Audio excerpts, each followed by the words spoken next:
Guys আমরা এখন ফেসে আছি থার নিয়ে। একটা বন্ধু এরা সবাই পাথর তুলে তুলে ফেসে গেছে। গাড়ি এখান থেকে ওঠেনি, গাড়িটা কোথায় আছে আপনাদেরকে দেখাচ্ছি। এই হয়েছে অবস্থা আমাদের, ঠিক আছে। ভেবেছিলাম 4x4 উঠে যাবে থার, কোনো বালের থার ওঠেনি। এই আমাদের চাকা আটকে এখানে, দেখা এবার এই আমাদের গাড়ির অবস্থা। ঢোকাতে ঢোকাতে একদম ঢুকে গেছে। গ্রাউন্ড ক্লিয়ারেন্স কমে গেছে থারের সব থেকে বেশি। এখন এখানে কিছু বক্তব্য আছে ওর, দেখি ও কি বলতে চাইছে। বল, তুই বল। আমি দেখে যান এদিকে আমাদের গাড়িটার কি অবস্থা। এই দলদলের মধ্যে ফেসে গেছে। বোকাচোদাটাকে বলেছিলাম ঢোকাবেন না, তাও ঢুকিয়ে দিয়েছে। বল, ড্রাইভার ঢোকায়নি, ড্রাইভারের পেছনে যে একজন বোকাচোদা ছিল সেই ঢুকিয়ে দিয়েছে। দিয়েও গাড়ি হচ্ছে না, বের হচ্ছে না।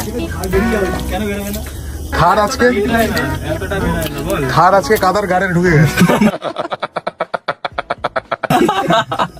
আমাদের এখন রুবিকন নিতে হবে এখান থেকে বেরাতে গেলে। সব জায়গায় আমরা এবার নেক্সট ডিফেন্ডার নিতে চলেছি। সব জায়গায় বলে দেওয়া হয়ে গেছে হেল্প করার। হেল্প এবার যতক্ষণে আসবে, নালে এখানে কি থার ক্যাম্পিং হয়ে যাবে।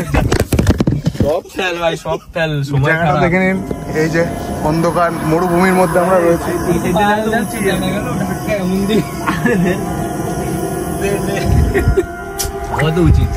এই এখন অবস্থা। আমরা এখন কতক্ষণ ধরে আছি এখানে?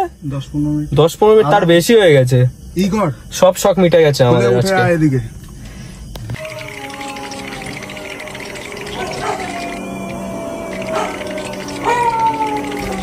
কোন শিয়াল ফিয়াল ডাকছে এখন।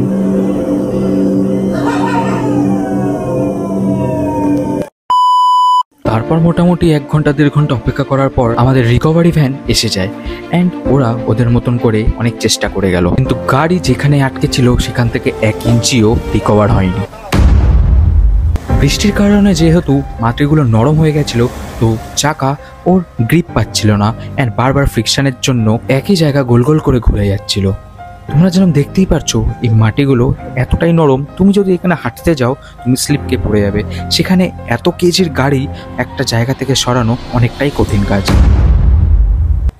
প্রায় 2 ঘন্টা চেষ্টা করার পর আমরা পেছন দিকটা গাড়ির বার করতে পেরেছি, কিন্তু এটাই যথেষ্ট ছিল না, কারণ এখনও গাড়ির সামনের দিকটা ফেসে আছে। অ্যান্ড যখনই পেছন দিকে টানা হচ্ছে স্লিপ খেয়ে অন্যদিকে চলে যাচ্ছে।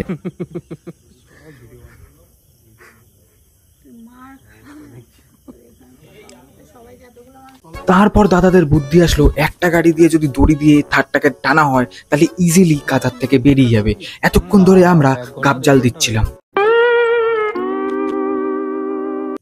তারপরে আর সময় নষ্ট না করে আমরা প্রিপারেশন স্টার্ট করে দিয়েছিলাম, যেখানে আমরা রিকভারি ভ্যানের সাথে আমাদের থারটাকে টাই করবো।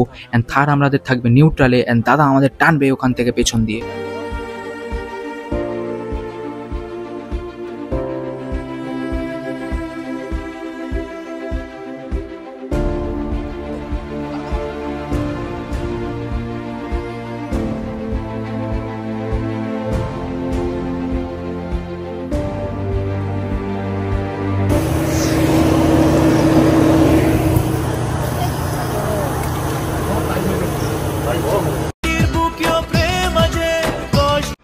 তারপর একটা নতুন সমস্যা দেখা দিল।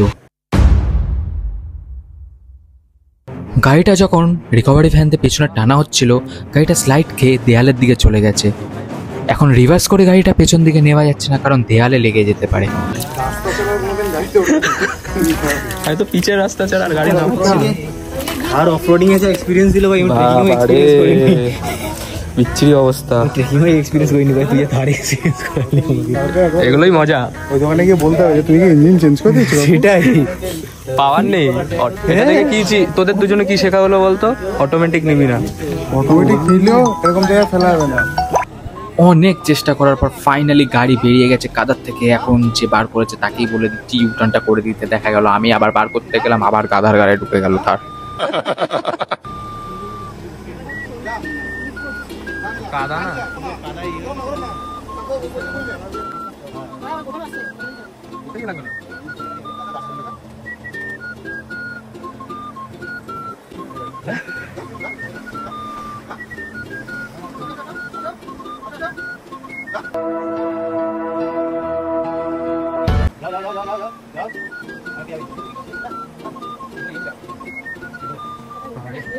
खिंच मेरी फोटो, खिंच मेरी फोटो।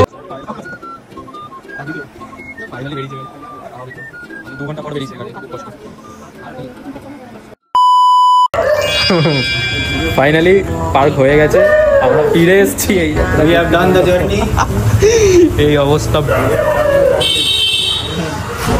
तू ऑफ रोडिंग के नाम पे धब्बा हो गया रे। और ऑफ रोडिंग में जो नहीं ऑफरोडिंग टायर लगाने जा रहे हैं कल सुबह। और सस्पेंशन की दिखाया, सस्पेंशन किट लगाएंगे, ठीक है।